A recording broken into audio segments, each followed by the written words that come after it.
Bonjour à toutes et toutes, bienvenue sur Abba. Dans la vidéo d'aujourd'hui, c'est le deuxième épisode du Parle-moi de ton Bolt. Alors, Parle-moi de ton Bolt, c'est un format que j'ai décidé de faire sur cette chaîne YouTube sur lequel j'invite des gens qui sont volontaires. Donc là, aujourd'hui, je remercie Cyril qui se présentera juste après pour parler d'un projet spécifique qu'ils ont créé avec Bolt.new, donc l'outil dont je parle beaucoup sur cette chaîne YouTube depuis quelques jours maintenant. Salut Cyril, bienvenue sur ma chaîne et je suis très content de te recevoir. Merci pour ton temps. Salut Arthur, merci pour l'invitation. Alors aujourd'hui, avant toute chose, j'aimerais en savoir un peu plus sur toi, ne serait-ce que sur la partie dev. Qu'est-ce que tu fais dans la vie, Cyril? Et puis, dans un second temps, est-ce que tu es technique? Un petit peu? Pas du tout? Comment ça se passe de ce côté-là? Alors sur l'aspect technique, ça va être rapide. Non, moi j'ai plutôt un profil marketing, business développement. Donc j'ai travaillé il y a longtemps dans les télécoms, puis dans les jeux vidéo. Toujours baigné dans le milieu des nouvelles technologies, du digital depuis assez longtemps. Et puis maintenant, voilà, moi, j'ai des activités à droite et à gauche, notamment dans la distribution de contenu digital et d'autres activités.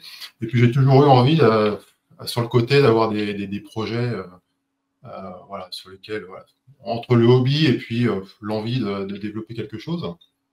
Mais c'est vrai que la limitation du développement était quand même assez lourde. Parce que alors, mon profil technique, il est, alors même si je suis éveillé sur les technos, sur l'IA, sur tous ces trucs-là, moi, mon niveau en code, c'est 0. Alors, le seul truc que j'ai fait, c'était il y a très très longtemps, c'était à l'époque où je faisais un peu de PHP, de HTML4, il n'y avait pas encore les CSS, WordPress n'existait pas, il fallait se débrouiller, donc je faisais des bricoles avec ça, mais voilà, Ouais. c'était il y a très très longtemps, et moi depuis, voilà, c'était pas mon truc de faire ça, quoi.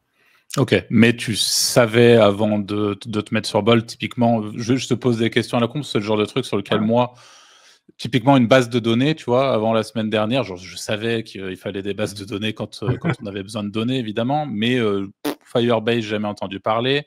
Ouais. MySQL, pour moi, c'était du chinois, j'avais surtout pas envie d'y mettre le nez. Enfin, tu vois, il y a plein de trucs comme ça. Toi, tu avais quand même ces petites notions de base, au moins, une Ouais, clé voilà, API, à quoi ça sert, enfin, tu vois. ouais, voilà, je connaissais le vocabulaire, j'avais pratiqué il y a très très très longtemps, mais voilà, Hmm. entre maintenant, ce qui est disponible, et puis ouais, ça n'a plus rien à voir.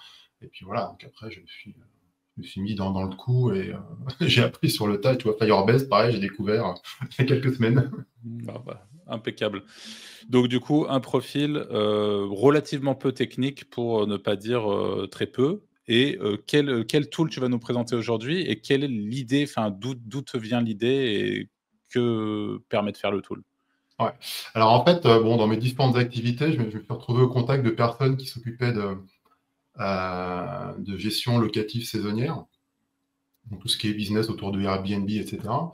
Et bon, j'ai vu certains problèmes en fait dans la gestion, et notamment un des problèmes que rencontrent les conciergeries ou les propriétaires, c'est lorsque tu reçois un locataire dans un de tes appartements, une maison, etc. Tu aimes bien faire payer un dépôt de garantie à l'avance pour protéger d'éventuelles dégradations et d'éventuels problèmes durant le séjour. Et en fait, ce processus-là, il peut être assez compliqué, parce que soit tu demandes du cash, soit tu demandes un chèque. Alors le chèque avec les étrangers, c'est compliqué. Le cash à manipuler, c'est pénible, surtout si tu n'es pas Mmh. sur place. Et puis tu as des solutions qui tournent autour de Stripe, mais bon, si tu veux utiliser Stripe directement, il te faut les coordonnées bancaires du client, donc c'est compliqué de les récupérer par email ou au téléphone. Et donc je me suis dit, tiens, pourquoi pas. J'avais cette idée-là qui traînait depuis un certain temps, puis entre l'idée et puis l'exécution, tu te dis, bon, s'il faut faire appel à un dev qui va me coûter 500 balles par jour, ouais, voilà, un peu limitant. Et quand j'ai vu débarquer Bolt, je me suis dit, tiens, on va essayer, on va faire un prompt. Et puis je me suis dit, waouh, c'est quoi cette magie noire? C'est dingue, ouais. Et je me suis dit, ouais, il va faire un truc sympa. Je me suis dit, tiens, on va continuer. Voilà, donc c'était le point de départ. Voilà, identifier un problème. Voilà, après, il y a d'autres que moi qui l'ont résolu, mais je me suis dit, tiens, essayons de faire un truc très simple. Et puis je me suis dit, tiens, Bolt, ça a été finalement une solution pour essayer de rendre ça concret, quoi. Ok, eh ben, c'est top. Ce que je te propose, c'est que je partage ton écran. Alors là, si je le fais dès maintenant, Cyril, on va voir Ouais, nos têtes sur le voilà. truc. Voilà, super. Et je passe sur cette petite fenêtre pour que tu puisses nous montrer du coup ce que tu as. Ouais, alors en ce que fait, tu as créé.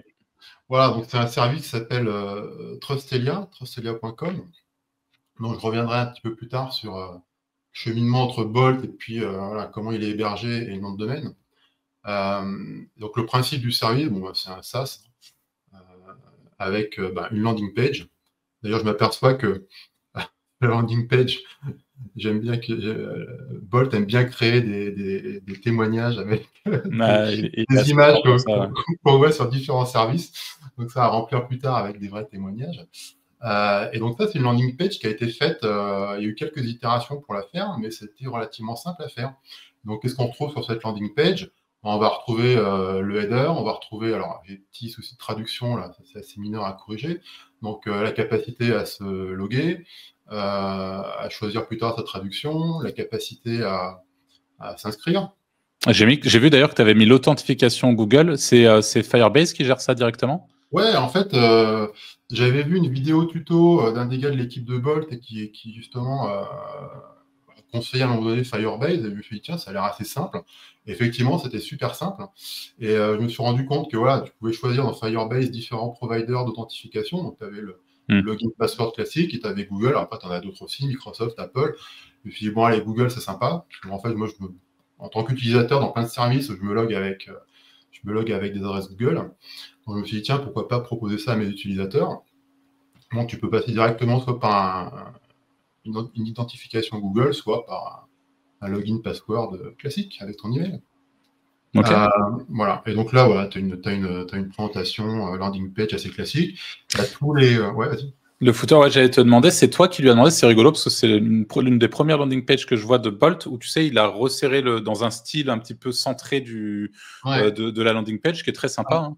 Mais c'est toi qui lui as demandé ça ou il t'a proposé ça assez Alors, il m'avait fait une première version avec un footer qui ressemblait un petit peu à ça, mais bon, ça flottait un petit peu, il n'y avait pas tous les liens que je voulais. Donc, je lui ai demandé de faire un peu plus compact, un peu plus centré, puis j'ai rajouté tous les liens qui étaient nécessaires à. Voilà. Ouais, mais au niveau de la page en elle-même, tu vois, le fait que justement, tu as quand même des bordures assez larges sur le côté de la page, là, en tout cas sur desktop. Ouais, ça, c'est toi qui lui as demandé? Non. Ok, ça, donc c'est comme quoi il varie un petit peu aussi entre les. Ouais, effectivement, toutes les. Alors, je sais pas comment on appelle ça, ça doit avoir un nom. Toute cette partie-là, ouais, j'ai pas touché particulièrement. Moi, j'ai simplement peuplé tout mon footer avec des éléments factuels, hein, pour le coup. Et en fait, après, tout est géré avec. Parce que j'ai découvert ce mot-là, le modal. Donc, c'est un truc qui vient superposer sur la page. Ok. Donc, c'est plutôt sympa en termes de navigation. Ouais, tu changes pas de page. Voilà. Ok. Tu n'as pas de reload, etc. Et pareil sur la fac ici, tu vois, ou le pricing. Le pricing, pareil, ça s'affiche de cette façon-là. Voilà, donc ça, c'est la page d'accueil. On peut se loguer. Je dois avoir un utilisateur. Voilà, ça, c'est un utilisateur où j'ai mis 2-3 trucs dedans. Et donc là, tu arrives sur ta page tableau de bord. Alors, ta page tableau de bord, normalement, alors ça c'est un utilisateur où il y a déjà, on va dire, une activité. Alors, c'est une activité dans le sens, c'est des tests, voilà, pour s'assurer que le service fonctionne bien. Ce que j'aurais pu montrer, c'est peut-être une souscription. Tiens, ouais, je peux peut-être plutôt montrer la souscription. C'est en fait, quand tu souscris, un des enjeux, ça a été... et là, je me suis galéré pendant je ne sais pas combien de temps et je ne sais pas combien de millions de tokens j'ai craqué pour intégrer Stripe. Ah ouais, et t'as réussi? Ouais, j'ai réussi. Je sais pas comment j'ai fait, mais j'ai réussi. Alors, j'ai réussi, il faut encore que je teste l'intégration. Mais j'ai vraiment galéré. Et j'ai réussi à faire une intégration. Donc là, je sais pas, je m'appelle Thomas Laurent. On va mettre Thomas avec legrand.fr. C'est quoi un bidon? Un password bidon. Et puis là, normalement, si tout va bien, j'ajoute la première propriété. Alors, si tu veux on va pas se galérer. Alors, je peux montrer un process de création de propriété.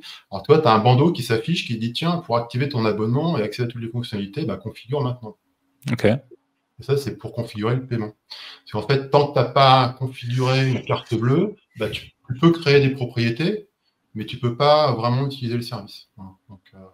Ok. Donc, et là, du coup, les tarifs, c'est 5 € par propriété hors taxe, c'est 1 € par dépôt. Ah, ok, d'accord, ouais. En fait, quand tu es propriétaire, tu as, je sais pas, ton 5 appartements. Donc, si tu références 5 appartements, ça te coûte 5 € hors taxe par mois. Et puis, si tu as, pour un appartement donné, tu as 5 locations dans le mois, c'est-à-dire que 5 clients qui vont faire 5 dépôts de garantie, ça te coûte 1 € hors taxe par dépôt de garantie. Ok. Donc, période d'essai, etc. Et là, en fait, alors ça, c'est ma carte, donc on ne va pas la mettre. En fait, là, tu as la carte bleue de test de Stripe. Ouais. 4-2, 4-2, 4-2, 4-2, etc., etc. Donc, tu mets une date extérieure à la date du jour. Et là, en fait, tu arrives à générer un paiement. En fait, bon, là, il m'a planté. Avec le mode test de Stripe, c'est ça? Ouais, tout à fait. Bon, là, je suis pas sur le bon back-end. Mais tu arrives à créer, voilà, si tu regardes dans ton dashboard de Stripe, ouais, tu as un client, voilà, tu as Thomas Legrand qui est apparu. Alors, je regarde la petite erreur qui a été générée. Mais voilà, j'apparais en tant que client. Ouais. Puis là, j'ai un autre client qui a été derrière. Alors, pourquoi j'ai. Alors, comment j'ai réussi à faire ça? J'avouerais que. Tu sais plus, c'est le genre de truc où tu as demandé, tu as fixé 37 fois, un jour ça a marché, tu sais plus. Ouais, c'est ça, c'est un peu de la magie noire aussi. En fait, quand je code, je code. Quand j'utilise Bolt pour coder, Ouais. par moment, il va tourner, il va pédaler dans la choucroute et en fait, en plus ton projet est gros, plus ça va être compliqué des fois. Il va tourner en boucle. Alors même si ça s'est amélioré depuis un certain temps.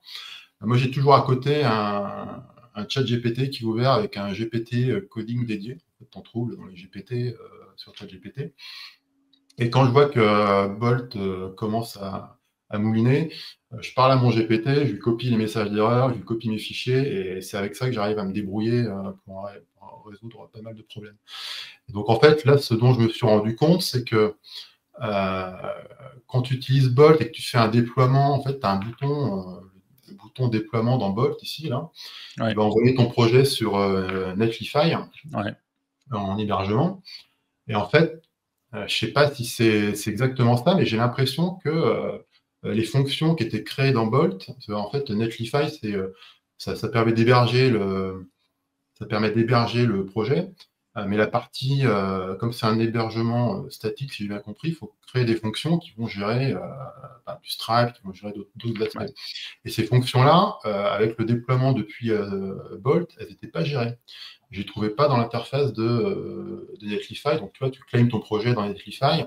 Ah, toi, tu fais comme ça pour la mise en ligne? Alors, J'ai pas vu que c'était une. Ouais, je faisais comme ça au début. Et en fait, je me dis, c'est bizarre. Je regarde l'onglet fonction dans Netlify. Quand tu vas dans Netlify, ça va être par là. Quand tu as ton site, site config, ou je sais plus, deploy. Enfin bref, quelque part, tu as les fonctions. Et en fait, ouais, c'est là les fonctions. Et en fait, j'avais aucune fonction qui était déployée. On me suis dit, bon, c'est quoi ce problème? En fait, quand je voulais faire simuler un paiement depuis le déploiement, je tombais sur une erreur 404. En fait, il ne trouvait pas la fonction. Et donc, la fonction n'était pas déployée. Donc, ce que j'ai fait, c'est que je me suis pris un compte payant sur Netlify. Donc, le premier mois est gratuit. Après, c'est 20 balles. Okay. J'ai connecté un repo GitHub directement sur Netlify. Et en fait, je mets mon code généré par Bolt dans mon repo. Comme ça, quand je fais des changements, pof, Netlify les prend automatiquement et déploie au fur et à mesure le projet. Et en fait, on s'est aperçu comme ça que les fonctions étaient bien déployées, que mes variables d'environnement étaient bien déployées, etc. Et j'ai réussi à contourner le problème de Stripe avec ça, puis avec ChatGPT derrière qui me disait ouais, là, il y a un problème, etc. Corrige. Alors, je sais que là, j'ai prévu de faire un épisode, donc un Parle-moi de ton Bolt aussi, demain matin, avec un ami, Clément, qui lui aussi a intégré Stripe. Moi, j'ai pas encore essayé et je crois que lui aussi, c'était pas simple. Donc, voilà. Ouais, non, c'est compliqué. Hein. Ouais. Ok. Donc, voilà, donc ça, c'est quand tu arrives sur le service. À un moment donné, tu peux créer tes propriétés, mais il faut que tu configures ton abonnement si tu veux vraiment te servir du produit. Et si je vais sur un utilisateur qui est déjà... des propriétés et tout, ouais. Voilà. Donc là, là c'est Martin qui a déjà créé 6 propriétés, 7 propriétés, voilà. Et donc en fait, Martin, il a accès à quoi? Bon, déjà, on lui dit bonjour. Bon, là, tu vois, en termes de design, c'est pas génial, mais bon, ça se corrigera. Oh, franchement, c'est cool, hein. Moi j'aime bien. Voilà. Alors, ce qui est sympa, c'est que voilà, en termes de mise en page, de design, ça fait quand même des trucs super propres Ouais, c'est dingue, ouais. sans rien demander. Tu vois, regarde ces propriétés-là, boum, hop, tu les réorientes, hop, Ouais, génial. tu peux les afficher avec une animation sympa. Ta propriété, tu peux la modifier sans problème. Donc, tu vois, tu as son nom, sur le dépôt de Ok. garantie, tu demandes, etc. Donc, c'est assez facile. Tu peux la supprimer, bien évidemment. Et là, il te génère un lien, voilà, il te génère un lien en fait que tu vas envoyer à tes locataires pour pouvoir payer le dépôt de garantie. Et c'est Ok. là, en fait, c'est là où j'en suis dans le projet, c'est comment faire en sorte que ce lien ouvre une page de paiement pour le locataire et puis Ouais. que je puisse autoriser le paiement. Et là, en fait, c'est une nouvelle intégration Stripe, puisqu'en fait, quand tu gères tu vois, de l'argent en fait de tiers en Ouais. termes d'application légale, c'est pas du tout la même chose. Et donc il y a Stripe qui a un produit qui s'appelle Stripe Connect, donc, qui est utilisé par des plateformes de marché où ils gèrent voilà tout ce qui est identification des parties, tout ce qui est processus KYC, enfin tout ce qui est Know Your Customer. Donc voilà, donc ça c'est l'idée, c'est de tout déléguer à Stripe, mais c'est une intégration nouvelle. Donc, Ok. donc ça, c'est à venir. Et est-ce que là, par exemple, pour ça, là, pour cette intégration sur la partie de Stripe dont tu viens de nous parler, Ouais. c'est quelque chose que tu vas quand même essayer de faire avec Bolt, ou typiquement, l'objectif maintenant pour toi, ça serait pas, si c'est vraiment un projet que tu souhaites commercialiser à terme, ça serait pas d'aller le plus loin possible sur les choses que tu peux assez facilement moduler et potentiellement, pour le coup, prendre un dev à 500 balles par jour qui va te régler tes soucis de Stripe en une demi-journée. Et au moins, voilà quoi, là-dessus, tu es sûr de... C'est une excellente question. En fait, tu vois, dans mon setup, j'ai Notion, ChatGPT, Bolt. Et je pense que Bolt, on peut le compléter aussi avec d'autres outils pour aller un petit peu plus loin, mais c'est le point que tu poses, c'est exactement ça, c'est qu'est-ce que je peux faire facilement sans trop galérer. Donc là, j'ai encore une liste d'optimisation graphique, de wording, de traduction. Ça, je pense que même s'il y a des trucs qui vont prendre un peu de temps, ça, je peux y arriver. L'intégration Stripe, qui est un peu le cœur du projet, je pense que je vais essayer de la faire, juste pour apprendre un petit peu, mais si je vois que c'est l'enfer, je pense que je ferai appel à un dev. Alors, tu vois, j'ai un très bon ami qui a une boîte de dev et je lui ai déjà demandé, il m'a dit effectivement, bon, les prix, tu es à 450, 500, 600 balles, tu vois, donc sur un gars qui fait du back-end, qui fait du Stripe. Donc à évaluer. Mais, ouais. Et est-ce que tu t'es déjà posé la question, parce que c'est rigolo, j'ai un ami qui m'a fait la réflexion ce matin, là pour ton SaaS, pour Trustelia, est-ce que si tu avais dû payer tout ce que tu as fait là et avoir le résultat qu'on a aujourd'hui devant les yeux, tu penses que tu l'estimerais à combien? Enfin, à vue de nez, tu penses que minimum? Et puis la question, on peut aussi vous la poser à vous qui regardez cette vidéo, et peut-être à vous, développeurs, qui regardez cette vidéo et qui avez une idée assez claire du temps que ça vous mettrait et de votre taux horaire, tout simplement. Mais tu vois, là, en termes d'éléments, il y a tout le design, tu as la landing page, tu as tout le service, le dashboard et les différents composants.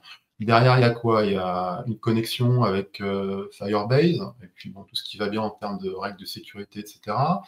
Tu as une intégration avec Stripe, tu as une intégration avec un outil comme Postmark pour gérer tout ce qui est notification email pour les propriétaires, les locataires, etc.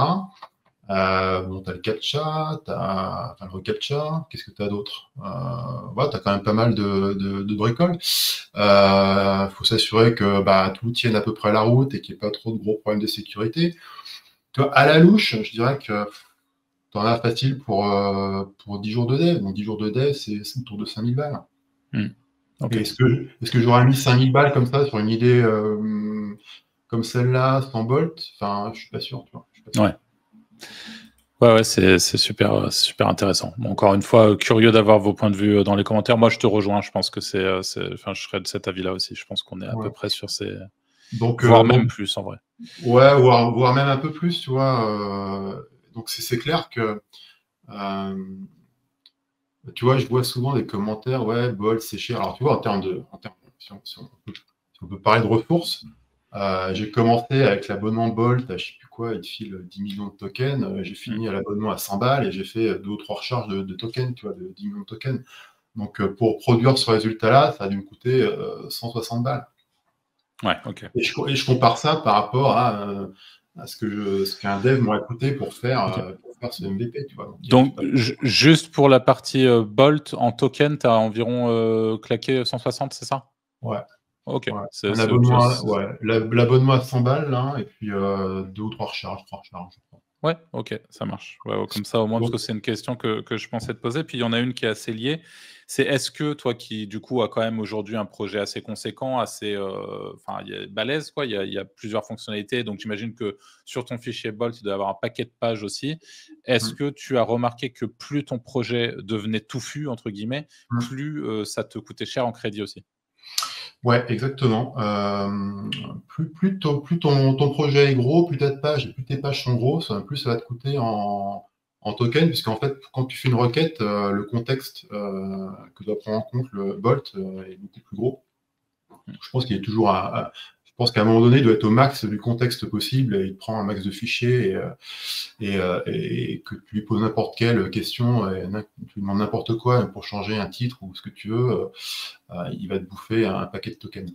Donc en fait, pour ça, tu as plusieurs tactiques pour essayer de limiter la dépense en tokens.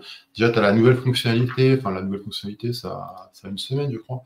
Dans le code, tu peux aller choisir de dire, je lock un dossier ou un fichier en particulier, ou je target un dossier ou un fichier en particulier pour faire en sorte que Bolt ne modifie que ce fichier-là. Donc déjà, ça limite le fait qu'il puisse aller changer des fichiers à droite à gauche quand il part un petit peu en sucette. Ouais. Donc ça m'a pas mal aidé. L'autre truc, c'est d'essayer de faire des fichiers un peu plus petits. Au-delà de 300 lignes de code, tu sens que voilà, ça commence à être un peu compliqué. Ouais. Si je prends une page, je sais pas, dashboard, je sais pas combien elle fait celle-là. Bon, ça va encore, ça fait 150 lignes. Mais en fait, si tu... La landing page, déjà, peut-être ça sera un peu plus énervé. Voilà, la landing page, elle en fait 537. C'est beaucoup trop gros, toi. Si je fais que je lui demande un truc sur la landing page, ce qui se passe maintenant, c'est que il va me faire les modifications au début, et puis à un moment donné, il va s'arrêter en plein milieu, et en fait, il va me couper la page, et il va pas la produire en entier. Et donc, en fait, tu te retrouves avec un truc complètement pété. J'ai eu ce problème aussi. Ouais. Du coup, ça coûte une couille en crédit aussi. Ouais, ça coûte une blinde. Donc, là, ce que je suis en train de faire, alors tu peux pas le faire d'un coup, il faut essayer de découper tes fichiers, de mutualiser les fonctions, d'externaliser le texte d'une partie du code pour le mettre ailleurs. Voilà, ça, c'est des petites tactiques qui peuvent aider à fonctionner. L'autre truc aussi, c'est d'être accompagné par un chat GPT quelconque, tu vois. Alors, ça peut être une connexion à Claude, ça peut être des trucs comme ça. Alors moi, depuis un bout de temps, j'ai mon accès à ChatGPT. Tu as des GPT coding qui sont pas mal. Voilà, pour poser des questions sur du code ou coder des trucs, c'est très bien. Donc en fait, ça t'évite d'aller demander, poster ton truc là-dedans. Rien que pour une question, même sans coder, il va te bouffer des tokens. Donc si tu n'as pas besoin de tout le contexte, tu peux demander à ChatGPT et tu auras une réponse, tu auras une démarche pour débugger. Enfin voilà, ça va quand même pas mal t'aider. Ouais, je le fais de plus en plus aussi, ça, de mon côté. En effet, c'est un très bon tips. Ok. Est-ce que tu as eu des problèmes, tu vois, des choses dont on n'a pas potentiellement parlé? Est-ce que tu t'es confronté, là, si, tu as quand même parlé de Stripe, qui avait l'air d'être un gros morceau, mais tu t'es confronté à des trucs où tu te dis, oh, c'est chiant, et potentiellement, par exemple, là, je pense à des erreurs récurrentes. Toi qui as qui a quand même beaucoup d'expérience avec Bolt, là, parce que tu as cramé pas mal de crédits, tu as dû te retrouver dans ces situations où tu te retrouves à boucler sur une même erreur qui revient, et tu dis fixe, et à un moment, tu te dis, bon, là, lui, il te dit, arrête de fixe, ça sert à rien, ça fait 5 fois que... Ouais, c'est ça. Là, en fait, j'ai vu que les équipes de Bolt avaient limité ce comportement, parce que toi, il y a 15 jours, là, ou un peu plus, quand j'essayais de faire Stripe, j'ai dû claquer, mais alors, 10 millions de tokens, je sais pas combien de temps, ça bouclait, c'était l'enfer, et j'arrivais à rien. Maintenant, Bolt va va te prévenir avant d'entrer dans une boucle. Qui va te dire, il va essayer une fois, deux fois, puis après, la troisième fois, il va te dire stop, on arrête. Et donc, ouais, donc ça m'arrive encore assez souvent. Tu vois, moi, ce matin, je me suis recollé sur le projet. J'ai essayé de faire des trucs et j'ai réussi à rien faire de toute la journée. C'était n'importe quoi. Donc voilà, quand c'est comme ça, faut se poser, il faut reloader Bolt. Voilà, ça vide le contexte, on repart de zéro. Quitte à télécharger le projet et le recharger. Et puis il faut repartir peut-être d'une autre approche un petit peu différente parce qu'il est un peu paumé. Il faut restreindre les pages sur lesquelles il faut travailler, découper ce qu'on lui demande en différentes étapes ou en différentes sous-tâches. Voilà, ça c'est le genre de trucs qu'on peut faire pour essayer justement d'éviter de se retrouver dans des boucles d'erreurs qu'il n'arrive pas à résoudre. Ouais, ok, ça marche. Et tu penses pouvoir aller jusqu'où avec justement Bolt? Enfin, même si on a commencé à évoquer un peu le truc, toi, ton objectif à terme, c'est d'avoir vraiment un SaaS fonctionnel, d'en faire un vrai projet viable, ou c'est vraiment t'expérimentes et tu pousses le plus loin que tu peux, puis tu verras bien ce qu'il en adviendra? Ouais, moi j'ai envie d'aller au bout du projet pour en faire quelque chose de commercialisable. Et en fait, c'est ce qui sépare un petit peu, tu vois, je m'amuse avec un projet, un prompt, et puis voilà. Et puis, si tu te fixes l'objectif de dire, tiens, j'ai envie que ça tombe dans les mains de vrais clients qui vont vraiment te payer pour ça, ton niveau d'exigence, il est un petit peu plus haut en termes de je veux pas qu'il y ait de bugs, je veux qu'il y ait de la sécurité, je veux que l'interface soit nickel, que les fonctionnalités de base fonctionnent vraiment et sans problème. Donc, je pense que je peux aller avec Bolt assez loin dans tout ça. La seule interrogation, c'est ce qu'on disait tout à l'heure, c'est la deuxième partie de l'intégration Stripe. Est-ce que je peux y arriver ou pas? À voir. Mais je sais que dans tous les cas, si je vois que je galère, je passerai le projet à un vrai dev et puis on bouclera comme ça. Je pense aussi qu'il y a d'autres outils qui peuvent être complémentaires de Bolt. Tu vois, j'ai entendu parler. Ça aussi, les outils, faut faire gaffe parce que il faut trouver les outils qui t'aident vraiment dans ton projet et pas trouver les outils avec lesquels tu t'amuses à jouer parce que tu peux faire ça indéfiniment et il y a des outils, il y en a tous les jours qui tombent. Mais en complément de Bolt, tu vois, il y a des trucs comme Klein qui ont l'air pas mal. Pour aller. Comment t'écris ça, Cyril? Klein, c'est le nouveau nom de l'assistant coding d'Anthropic avec. Ok, d'accord. Ouais. Et apparemment, c'est un module que tu peux charger dans ton IDE type VS Code. Okay. Et ça te permet d'aller faire des modifs un peu plus précises dans le code que ce que ne peut faire Bolt aujourd'hui. Okay. Donc voilà, à tester, à voir si ça aide vraiment pour aller. Parce que tu vois, là, moi j'ai une problématique toute bête, c'est moi j'ai fait le site en desktop, je suis absolument pas préoccupé de faire quelque chose de responsive pour le mobile. Je pense que le boulot est pas très très gros à faire, mais tu vois, si je dis à Bolt, tiens, fais-moi du responsive pour tout le site, alors là, il va y aller, il va tout péter, et ça va pas le faire. Et donc, je pense qu'il faut passer par, soit tu fais un petit peu de trucs à la main, soit tu passes par un autre outil qui peut faire un peu plus précis, parce que si ça marche pas, tu fais un dev. Parce que tu vois, il y a aussi la capacité à aller dans le code. Tu vois, il y a des choses, si tu as un bout de texte à faire, un bloc à copier-coller, ça, tu peux le faire aussi à la main. Tu vois. Ok. Du coup, moi, j'ai deux questions qui me viennent. C'est déjà en termes de barrière à l'entrée, parce qu'en fait, la réalité, c'est qu'un outil comme Bolt, on est bien placé pour le savoir, ça a enlevé pas mal de barrières à l'entrée, puisque des gens qui ne sont a priori pas techniques sont capables de faire des SaaS, des services, des apps, des sites comme celui que tu as créé. Est-ce que tu penses que finalement, ton outil, sur le long terme, a une barrière à l'entrée suffisante? Est-ce que, tu vois, si tu dois le commercialiser demain, tu es sûr qu'il n'y a pas, 70 Cyril comme toi qui vont lancer un outil similaire parce qu'ils trouvent l'idée bonne et qui, en plus de ça, ils l'auront vu sur la vidéo. Ou alors, peut-être que justement, tu as une dimension, parce que je pense que c'est le cas sur ce projet-là. D'ailleurs, le nom le porte plutôt bien. Trustelia, tu as une notion de confiance quand même assez importante dans cette histoire. Et donc, tout a un côté aussi juridique, un peu assez complexe, je pense, qui encadre tout ce truc-là. Peut-être que la barrière, finalement, elle n'est pas technique, mais qu'elle sera plus là-dessus, du coup. Mais qu'est-ce que tu en penses de ça? Non, mais c'est exactement ça. C'est qu'aujourd'hui, c'est vrai que la barrière à l'entrée pour développer ce type de projet, d'un seul coup, elle a énormément baissé. Donc, c'est potentiellement plus de personnes peuvent faire des projets comme celui-là. Après, c'est ça, c'est entre avoir un projet, jouer avec un outil, en faire un hobby, se développer ses propres projets et puis aller jusqu'à une étape de on se fait un truc qui est quand même bien blindé et puis commercialisable. Il y a quand même un écart entre ça. Et effectivement, tu vois, ce type de projet-là, tu as intérêt à avoir une structure derrière et de baquer juridiquement. Sinon, parce que là, on manipule de l'argent, donc faut faire super attention. Et puis après, tu as aussi le degré de qualité du code, pour avoir le minimum de bugs. Tu vas pas forcément tu vas pas faire du polish si c'est un projet hobby perso, et puis si c'est un produit commercialisé, tu vas pas aller en termes d'optimisation de code, en termes à un moment donné, de rapidité, de robustesse. Tu vois, je sais pas ce que vaut le code de Bolt, j'en ai aucune idée, tu vois. Mais bon, je pense que un vrai programmeur, un vrai dev qui a fait du développement, du déploiement à tir à l'arigot, je pense qu'il repasse derrière et puis il corrige plein de trucs qui vont pas, tu vois. Donc à un moment donné, je pense que cette case-là est toujours obligatoire pour arriver à avoir quelque chose de commercialisable.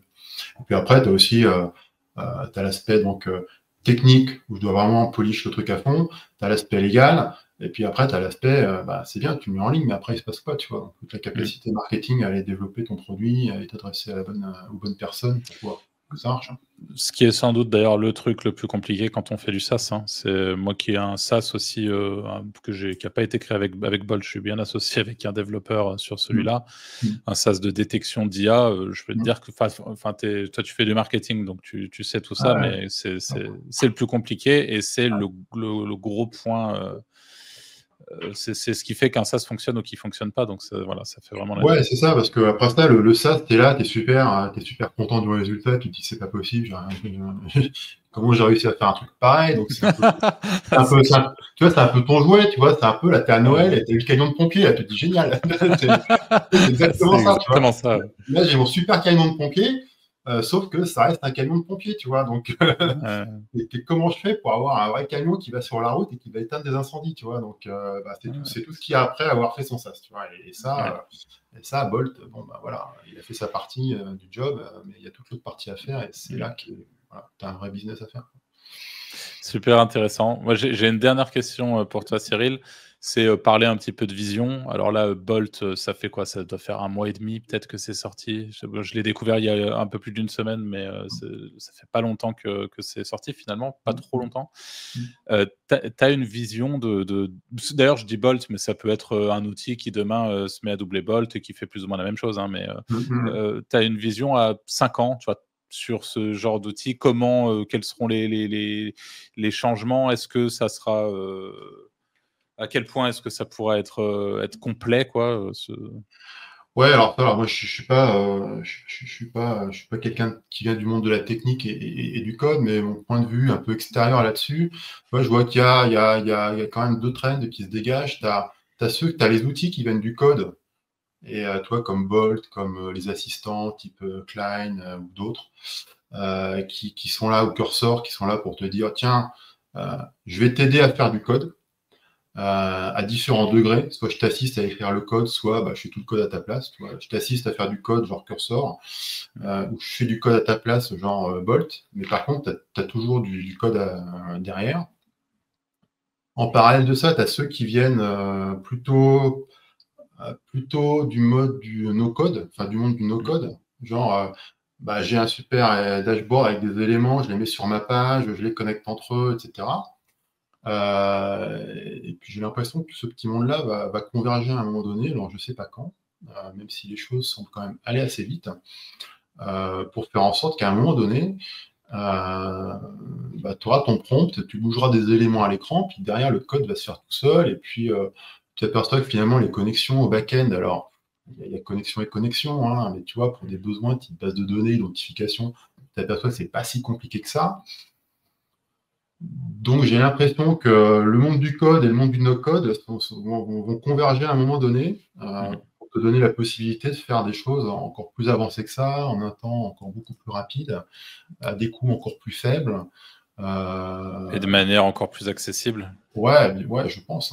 Parce que la réalité, c'est que moi, je trouve que là, dès maintenant, typiquement, tu vois, je ne sais pas si tu es familier avec des logiciels comme Make ou N8N, des SaaS comme Make ou N8N, qui sont un peu les fers de lance du no-code et de tout ce qu'on peut faire en automatisation aujourd'hui.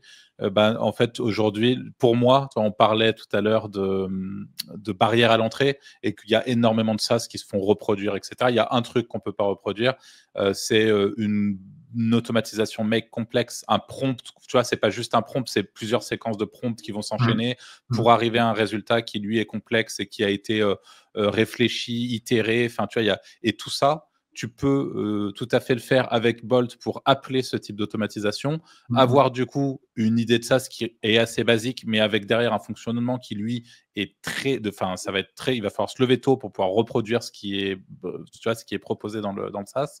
Et du coup, tu peux déjà aujourd'hui avec on l'a déjà vu justement sur une vidéo similaire avec mon pote Johanny, avec des webhooks.